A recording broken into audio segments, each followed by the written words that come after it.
தாங்களும் பெரும் செல்வத்தை துறந்து பகவத் கைங்கரியமே எனக்கு போதுமென்று இருப்பதாக கூரேசன் சொல்லி இருக்கிறார். அந்த வகையில் தாங்களும் போற்றப்படக்கூடியவரே. சரி, கூரேசன் நலமாக இருக்கிறானா? அவனை அடியேன் கேட்டதாக சொல்லுங்கள். அவனும் எங்களுடன் தான் கோயிலுக்கு வந்திருக்கிறான்.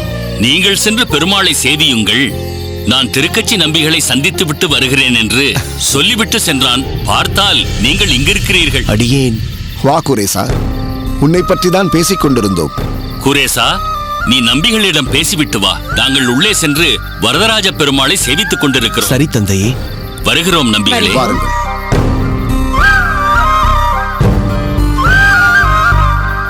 நம்பிகளே, அடியேன் அன்னதானத்தின் போது யாதவ பிரகாசர் காவலர்களோடு வந்து தடுத்தது பற்றி தாங்கள் கேள்விப்பட்டிருப்பீர்கள். கேள்விப்பட்டேன். யாதவ பிரகாசர் வெகு பிடிவாதமாக மக்களின் பசியை பற்றியும் பிரசாதம் வீணாவதை பற்றியும் தனக்கு கவலையே இல்லை என்று சொல்லிவிட்டார். பிரசாதத்திற்காக ஆவலோடு காத்திருந்த பக்தர்களை ஈவு இரக்கம் இல்லாமல் காவலர்களை கொண்டு துரத்தியும் விட்டார். அன்னத்தை வீணாக்குவது விரும்பத்தக்கதல்ல. பக்தர்களை பசியுடன் விரட்டி அடித்ததும் அவருக்கு அழகல்ல. ஆனால் மன்னரின் ஆணை என்றல்லவா இதையெல்லாம் செய்திருக்கிறார். இப்படி ஒரு ஆணையை பிறப்பிக்க மன்னருக்கு எப்படி மனம் வந்தது என்றுதான் தெரியவில்லை. மன்னன் என்பவர் மெத்த படித்தவராகவும் கல்வி கேள்விகளில் சிறந்தவராகவும் வில்வித்தை வாழ்வித்தை போன்றவற்றில் பயிற்சி பெற்றவராகவும் மக்களை ஆள்வதில் அறிவுள்ளவராகவும் அதில் வல்லவராகவும் இருக்க வேண்டும் என்பது விதி. இதில் நிச்சயம் நம் மன்னரும் விதிவிலக்கல்ல. ஆனாலும் கற்றது கைமண்ணளவுதானே. சில விஷயங்களில் நிபுணர்களை அணுக வேண்டியதாகிவிடுகிறது. அப்படித்தான் மக்களின் சுபீட்சத்தை மனதில் கொண்டு யாதவ பிரகாசரை மன்னர் அணுகியிருக்கிறார். ஆனால் இந்த நிபுணர்கள் சில சமயங்களில் மன்னரை தவறாக வழிநடத்தி சுயலாபம் பார்ப்பவர்களாக அமைந்து விடுவதுண்டு. யாதவ பிரகாசரும் அப்படித்தானோ என்ற ஒரு ஐயம் அடியேனின் மனதில் இல்லாமல் இல்லை. தங்களின் ஐயம் உண்மையானதுதான். கோயில்களில் அன்னதானம் நடப்பதும் பகவானை தரிசிக்க வரும் பக்த கோடிகளுக்கு பெருமாளுக்கு கண்டருள பண்ணப்பட்ட பிரசாதத்தை விநியோகிப்பதும் தொன்று தொட்டு நடந்து கொண்டு வரும் நற்காரியம். அது கூடாது என்று சொல்வது மனிதத்தன்மையே அல்ல. அதிகாரம் கையில் வந்து விட்டதால் ஏற்பட்ட மமதை அது. தேளுக்கு அதிகாரம் கொடுத்தால் அது கொட்டத்தானே செய்யும். தான் அதிகாரம் கொடுப்பது ஒரு தேளுக்கு என்று மன்னர் அறிந்திருக்க மாட்டார். நான் ஒன்று செய்யலாம் என்றிருக்கின்றேன். சொல். நம் மன்னருக்கு அடியேன் பரிச்சயமானவன். அப்படியா? ஆமாம். அப்படி ஒரு சந்தர்ப்பம் சில வருடங்களுக்கு முன்பு எனக்கு வாய்த்தது. ஒரு முறை எங்கள் பண்ணையில் வேலை செய்பவரை கள்வன் என்று தவறாக எண்ணி சிறையில் அடைத்த போது அவர் குற்றமற்றவர் என்று நிரூபிக்க வேண்டி நான் மன்னரை சந்தித்தேன். அந்த பெரியவரை விடுவிக்கவும் விடுவித்தேன்.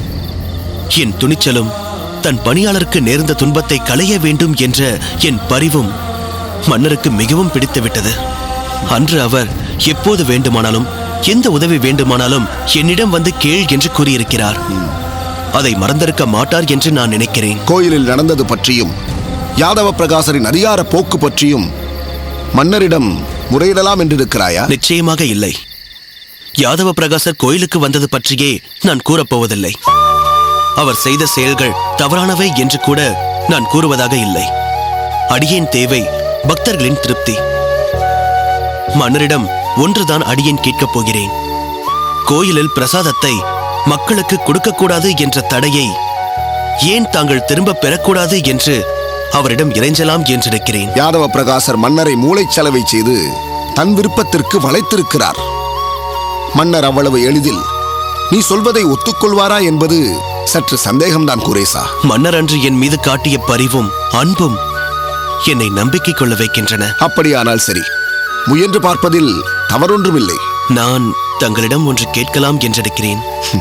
வரதனின் கோயிலில் பக்தர்களுக்கு பிரசாதம் விநியோகிப்பது நின்றுவிடும் போலிருக்கிறது. நாளையிலிருந்து நீதான் அதை தொடர்ந்து நடத்த வேண்டும் என்று அடியேன் கேட்டுக்கொண்ட மறுகணமே அதை நீ ஏற்றுக்கொண்டாயே. அப்படிப்பட்ட உனக்கு அடியேன் எதையாவது இல்லை என்று சொல்வேனா? என்ன வேண்டுமானாலும் கேள் குரேசா. மன்னரை பார்க்க நான் செல்லும் போது தாங்களும் என்னுடன் வர வேண்டும். அடியேன் அங்கு வந்து என்ன செய்ய போகிறேன்? முதலாவது, காவலாளிகள் அடியேனை அரண்மனைக்குள் விடுவார்களா என்பதே சந்தேகம்தான். அதை நீ சற்று யோசித்துப்பார். ஊர் முழுவதும் தங்களை அறியும் நம்பிகளே, தனக்கென்று எதையும் வைத்துக் கொள்ளாமல் இறை பக்தியே பெருஞ்செல்வம் என்று அனைத்தையும் உதறிவிட்டு வந்த தங்களை அறியாதார் யார் இருக்க முடியும்? மன்னரும் மந்திரிகளும் பிரதானியாரும் நிச்சயம் உங்களை அறிவார்கள். அடியேன் வருவது உனக்கு ஏதாவது ஒரு விதத்தில் சாதகமாக இருக்கும் என்று நீ நினைத்தால் நிச்சயம் வருகிறேன். நிச்சயமாக தாங்கள் என்னுடன் வருவது பலனளிக்கும். மன்னரும் சிற்றரசரும் மந்திரியாரும் தங்களை பார்த்த மாத்திரத்தில் மிக்க மகிழ்ச்சி அடைவார்கள். அதனாலேயே எனக்கு மன்னரிடம் பேசுவது எளிதாகிவிடும். கோயில் சம்பந்தப்பட்ட விஷயம் என்பதால் அடியேன் உன்னோடு வருவதில் மறுப்பேதும் இல்லை. ஆனால் என் வருகையால் மன்னர் நீ கேட்பதை ஏற்றுக்கொள்வாரா என்பது சற்று சந்தேகம்தான். அது பற்றி தாங்கள் கவலை கொள்ள வேண்டாம். தாங்கள் என்னுடன் வர சம்மதித்ததே எனக்கு போதும். இப்போதே நாம் போகும் காரியம் வெற்றியடையும் என்ற என் நம்பிக்கை மேலும் உறுதியாகிவிட்டது.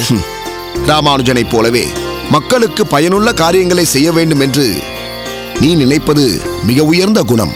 அவரிடம் இருக்கும் கடலளவு நற்குணங்களில் சிறு கடுகளவு நற்குணம் ஏதோ எனக்கு வந்திருக்கிறது என்பதுதான் உண்மை. நல்லது குரேசா. எப்போது நாம் மன்னரை சந்திக்கப் போகிறோம் என்று சொல். அடியே நீ குறிப்பிட்ட நேரத்திற்கு வந்து விடுகிறேன். நல்லவற்றை செய்வதற்கு நாள் கடத்தக்கூடாது என்று என் தந்தை அடிக்கடி சொல்வார். அதனால் நாம் நாளையே மன்னரை பார்க்க போகலாம். அப்படியானால் நாளை அடியேன் பெருமாளுக்கு கைங்கரியம் செய்துவிட்டு உனக்காக காத்துக் கொண்டிருப்பேன். மிக்க நன்றி சுவாமிகளே. சரி, நீ உள்ளே சென்று பேரருளாளனை சேவித்துக்கொள். உன் பெற்றோர்கள் உனக்காக காத்துக் கொண்டிருப்பார்கள். சரி நம்பிகளே.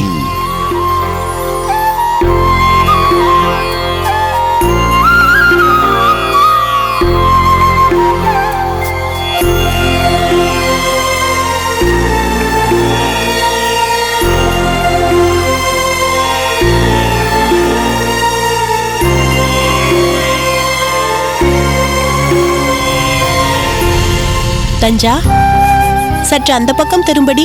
எதற்கு மாமி? உன் மண்டையில் நரிக்கென்று குட்ட வேண்டும் போல் இருக்கிறது. ஐயோ மாமி, என்ன திடீரென்று இப்படி ஒரு ஆசை உங்களுக்கு? சரி, மோதிரம் போட்டிருக்கிறீர்களா? போட்டிருக்கிறேனே. ஏன்? குட்டுப்பட்டாலும் மோதிர கையால் குட்டுப்பட வேண்டும் என்பார்கள். அதனால் தான் கேட்கிறேன். சரி, என்னை குட்டுங்கள். ம்.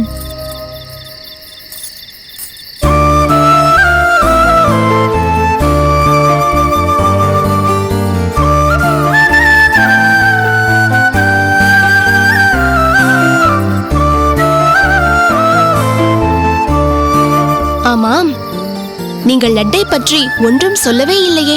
லட்டு தானே. இனிப்பாக இருந்தது. பிறகு? பிறகு உருண்டையாக இருந்தது. சரி, பிறகு?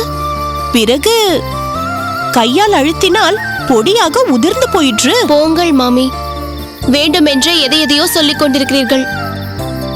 இனிப்பு கொஞ்சம் கூடுதலாக இருந்திருக்கலாம், நெய் சற்று குறைவாக விட்டிருக்கலாம், இன்னும் பெரிதாக பிடித்திருக்கலாம் என்று ஏதேதோ சொல்வீர்கள் என்று பார்த்தால் என்னை வேண்டுமென்றே அழ வைக்கிறீர்கள்.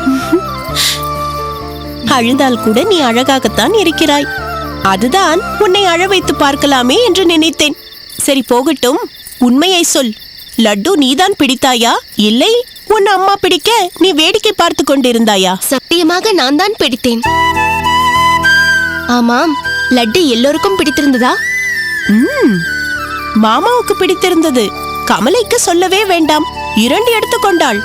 நான் தான் இனிப்பு சாப்பிட்டால் உடம்பு குண்டாகி விடுமே என்று பாதி எடுத்துக்கொள்ள நினைத்து கடைசியில் முழுவதையும் சாப்பிட்டு விட்டேன். வேறு யாரும் லட்டு சாப்பிடவில்லையா? வேறு யார்? அதுதான் மாமி, உங்கள் பிள்ளை. அவர் சாப்பிடவில்லையா? ஏன் மாமி, நீங்கள் கொடுக்கவில்லையோ? கொடுக்காமல் என்ன? ஒன்றாவது எடுத்துக்கொள்ளடா என்று கெஞ்சென்று கெஞ்சினேன். கேட்டால்தானே? பிடிவாதமாக மறுத்துவிட்டான். ஒன்று எடுத்துக்கொண்டால் தான் என்னவாம்? பிடித்தவற்றை எல்லாம் ஒவ்வொன்றாக ஒதுக்கப் போகிறானாம். லட்டு எனக்கு மிகவும் பிடிக்கும் என்பதால் முதலில் இதை ஒதுக்க வேண்டும் என்று லட்டுவை தொடாமலே போய்விட்டான். மாமி, எவ்வளவு ஆசையாய் செய்தேன். அதுதான், நாங்கள் எல்லோரும் சாப்பிட்டோமே, இது போதாதா? உங்கள் பிள்ளையும் சாப்பிட்டு இருந்தால்தான் எனக்கு திருப்தியாக இருந்திருக்கும். சரி விடுங்கள்.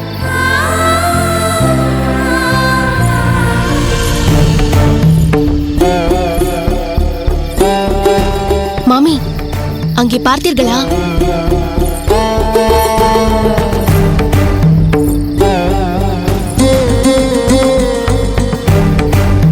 புனிதாவின் அப்பாவும் அம்மாவும் தானே?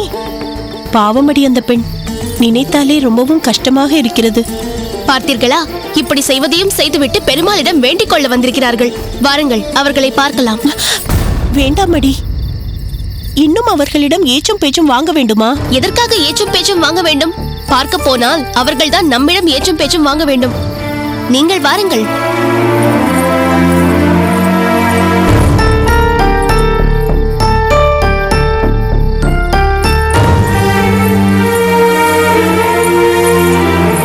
நில்லுங்கள். என்ன, என்னை பார்த்ததும் நழுவ பார்க்கிறீர்களா? இல்லை இல்லை, எங்களுக்கு உங்கள் முகத்தில் விழிப்பதற்கே தகுதி இல்லை. நீயும் இவர்களும் எத்தனையோ சொல்லியும் கேட்காமல் போய்விட்டோமே என்று மிகவும் வருந்துகிறோம். புனிதா கல்யாணத்திற்கு முன்பும் அழுது கொண்டிருந்தாள், இப்பொழுது கல்யாணத்துக்கு பிறகும் அழுது கொண்டிருக்கிறாள், இல்லையா? புரிகிறதடி அம்மா, நன்றாக புரிகிறது. நான் என் தம்பிக்காக பரிந்து பேசி இப்படி புனிதாவை ஒரு பாழங்கிணற்றில் தள்ளுவேன் என்று எதிர்பார்க்கவே இல்லை. மாமி, ஏற்கனவே நொந்து போயிருக்கும் உங்களை மேலும் நொந்து போக செய்வது தவறு. இருந்தாலும் கேட்காமல் இருக்க முடியவில்லை. உங்கள் தம்பி இது பற்றி என்னதான் சொல்கிறார்? கல்யாணத்திற்கு முன் அவன் பேசிய பேச்சே வேறு, இன்று அவன் பேசுவதே வேறு. என்ன செய்வது? எங்கள் தலைவிதி. இப்போது மன நிம்மதியை தேடித்தான் காலையும் மாலையும் கோயிலுக்கு சென்று வருகிறோம். இப்போது பகவானிடம் வேண்டி என்ன பிரயோஜனம்? இதில் என் தப்பும் நிறைய இருக்கிறதம்மா. நான் கண்டித்தும் அழுத்தம் திருத்தமாகவும் இந்த கல்யாணம் வேண்டாம் என்று சொல்லி இருக்க வேண்டும். ஒரு கணவனாக மனைவியின் விருப்பத்தை பூர்த்தி செய்ய வேண்டும் என்று நினைத்தேனே தவிர, ஒரு தந்தையாக என் கடமையை செய்ய தவறிவிட்டேன். இப்போது என்னால் செய்ய முடிந்ததெல்லாம் பெருமாளின் முன்னால் போய் நின்று மன்றாடிக் கொண்டிருப்பது மட்டுமே. நான் ஏதோ பெரிய மனுஷி போல் பேசுகிறேன் என்று நினைத்துக் கொள்ளாதீர்கள். இல்லையடி அம்மா, ஒரு தடவை நீ சொன்னதை கேட்காமல் போனதற்காகத்தான் இப்போது அனுபவித்துக் கொண்டிருக்கிறோம். என்ன சொல்ல வேண்டும் என்று நினைக்கிறாயோ அதை சொல். என் அப்பா அடிக்கடி சொல்வதைத்தான் நான் உங்களுக்கு சொல்கிறேன். எடுத்தோம் கவிழ்த்தோம் என்று செய்கிறவர் இல்லை பெருமாள். ஒவ்வொருவருக்கும் ஒவ்வொரு விஷயத்திலும் அவர் வாய்ப்பு கொடுப்பார். ஒரு முறை இல்லை, இருமுறை, மும்முறை என்று கூட சந்தர்ப்பங்கள் கொடுப்பார். அதை சரியாக பயன்படுத்தாதவர்கள் துன்பத்தில் உழலுவார்கள், பயன்படுத்தியவர்கள் நிம்மதியாக இருப்பார்கள் என்று என் அப்பா கூறுவார். பெருமாள் எங்கள் மூலமாக உங்களுக்கு வாய்ப்பளித்தார். ஆனால் நீங்கள்தான் அதை சரியாக பயன்படுத்தவில்லை. இதற்காக நீங்கள் இடிந்து போகவும் தேவையில்லை. பெருமாள் உங்களை அப்படியே விட்டுவிட மாட்டார். தவறு செய்யும் குழந்தையை தாய் அடிப்பதில்லையா?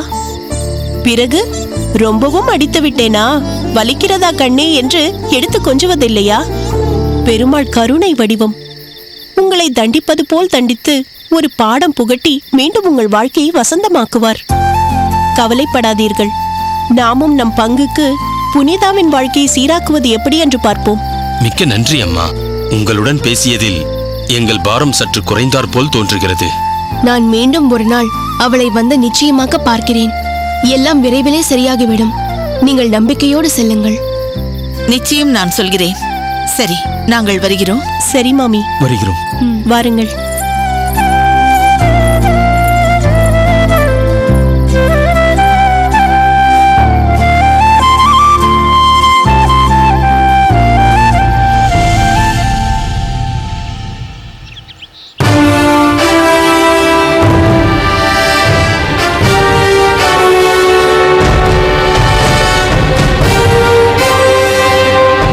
காஞ்சியில் அமர்ந்து வாஞ்சியுடன் ஆட்சி புரிந்து வரும் பல்லவ சக்கரவர்த்திக்கு எங்கள் பணிவான வணக்கம். வாக்கூரேசா, நான் உன்னை சிறு பிராயத்தில் பார்த்திருந்தாலும் இப்போது உன்னை பார்த்தவுடனே புரிந்து கொள்ள முடிகிறது. தூரத்திலிருந்து வந்திருப்பவர் என்று சொன்னவுடனே அது நீயாகத்தான் இருக்க வேண்டும் என்று நினைத்தேன். உன்னுடைய அன்னதான பணி தொடர்ந்து நடந்து கொண்டிருக்கிறதா? ஒரு நாள் கூட இடைவெளி இல்லாமல் பகவானின் கருணையால் தொடர்ந்து அதை நடத்தி கொண்டிருக்கிறேன் மன்னவா. அதிலும் அந்த அன்னதான சேவைக்காக தாங்கள் மானியம் கொடுக்க முன்வந்த பிறகு அவை அறுசுவை அமுதமாக அனைவருக்கும் வழங்கப்படுகிறது. தானங்களிலெல்லாம் சிறந்தது அன்னதானம். பசி என்று வருவோர்க்கு புசி என்று அன்னமிடுவதற்கு நிகராக வேறு எதுவும் இல்லை. அணையா அடுப்பு மூட்டி இரவு பகல் என்று பாராமல் அதை நீ செய்து வருகிறாய் என்று கேட்டு நான் எவ்வளவு மகிழ்ந்து போனேன் தெரியுமா? தங்கள் வாக்கால் இதை கேட்கும்போது மனதுக்கு நிறைவாக இருக்கிறது. சரி குரேசா, இவர் யார் என்று சொல்லவில்லையே.